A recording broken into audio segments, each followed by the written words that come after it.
देवरिया में 5 सदस्यों का हत्या कर दिया गया, वहीं एक व्यक्ति अस्पताल में भर्ती है।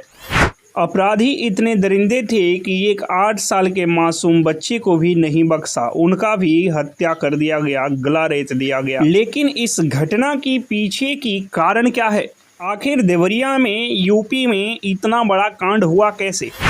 इतना बड़ा घटना का कारण ये सड़ी गली शासन व्यवस्था है, ये सड़ी गली कानून व्यवस्था है, सड़ी गली पुलिस प्रशासन है, लोकतंत्र है। क्योंकि प्रशासन को पैसा चाहिए, पैसा पे न्याय बिक जाता है। न्याय किसकी तरफ करनी चाहिए ये प्रशासन को दिखाई ही नहीं देता है।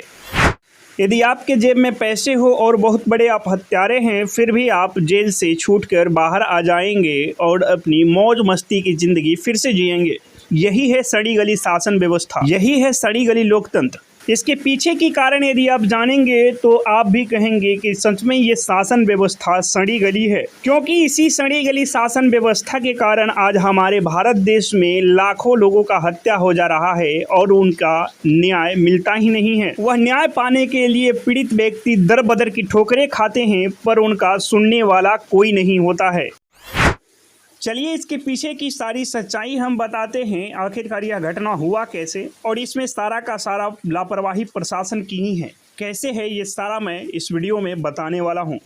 यह घटना इस कदर शुरू होता है कि एक व्यक्ति होते हैं प्रेमचंद्र नाम का, यह पूर्व जिला पंचायत सदस्य थे। इन्होंने सत्य प्रकाश दुबे के भाई को बहला फुसलाकर 10 बीघा जमीन अपने नाम करवा लेते हैं फ्रॉडगिरी के तौर पे। सत्य प्रकाश दुबे के भाई बार बार कहते हैं कि मुझसे धोखाधड़ी हुआ है, पर उनका सुनने वाला कोई नहीं होता है। वह कानूनों का दरवाजा खटखटाते रहा सत्य प्रकाश, वह बार बार पत्र लिखता रहा, बड़े से बड़े पदाधिकारी को पत्र लिखा, लेकिन उसका कोई सुनवाई नहीं हुआ। उसके बाद सत्य प्रकाश दुबे ने 2014 में जाकर एफआईआर करवाता है, लेकिन एफआईआर से कोई न्याय नहीं मिलता है। यदि कोई बड़े बड़े पदाधिकारी भी आया करते थे तो प्रेमचंद्र उन्हें पैसे देकर उनको फिर से रिटर्न भेज देते थे। चूंकि प्रेमचंद्र 2014 के समय में उनके पास सत्ता की पावर थी, इसलिए उनके खिलाफ कोई आवाज नहीं उठाते थे, कोई बोलते नहीं थे। और ऐसे करते करते 2014 से आज इतना समय बीत जाता है और सत्य प्रकाश दुबे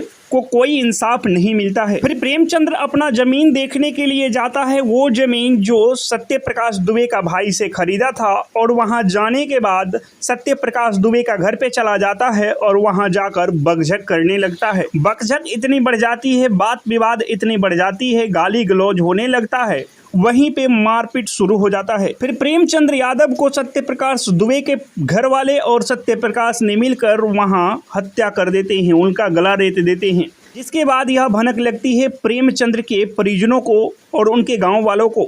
उसके बाद उधर से प्रेमचंद्र यादव के परिजन और उनके गांव वाले लाठी डंडे लेके आते हैं और आकर सत्य प्रकाश दुबे के घर पर हमला बोल देते हैं, बेरहमी से मार देते हैं और मारने के बाद उनका गला रेत देते हैं। वहां तक कि एक 8 साल का मासूम लड़का था सत्य प्रकाश दुबे का, उनका भी गला रेत दिया जाता है, उनका अभी हाल नाजुक बताया जा रहा है। अब सोचिए यदि कानून व्यवस्था सही होती, प्रशासन सही होता, सड़ी गली शासन व्यवस्था यदि काम करती सही से, तो आज ये दिन नहीं आता। 1 साल 1.5 साल के अंदर यदि उन्हें न्याय मिल जाती तो आज ये दिन देखना नहीं पड़ता। तो ऐसी शासन व्यवस्था के बारे में आप क्या कहना चाहेंगे? कमेंट बॉक्स में अपना राय जरूर दीजिएगा। जय हिंद, जय भारत।